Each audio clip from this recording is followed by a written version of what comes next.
yun, thank God it's Saturday. Nag-request yung anak ko ng tinolang manok.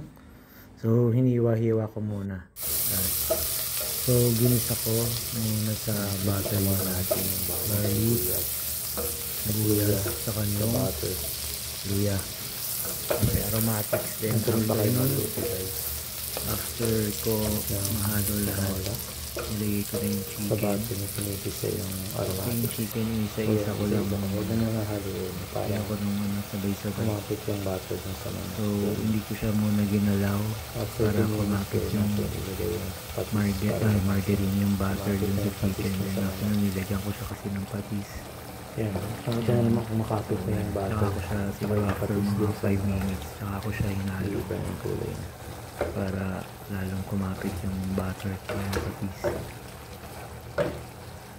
Yan yun, pabayaan lang natin siya ng siguro mga 5 minutes. 8 to 10 minutes hanggang sa ma-absorb na yung mga pampalasa.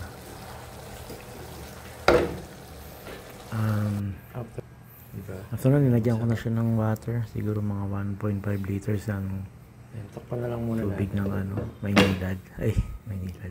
So, yun. Tapos takpan lang natin siya hanggang kumulo. Yung Pagkakulo niya, linagyan na natin sa siling haba at saka ng sayote. Then wait lang din natin siguro ng mga 8 minutes para medyo lumambot na yung sayote.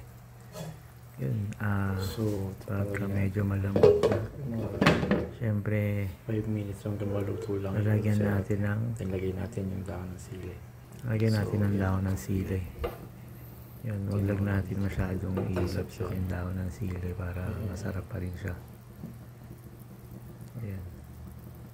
Taste of chan.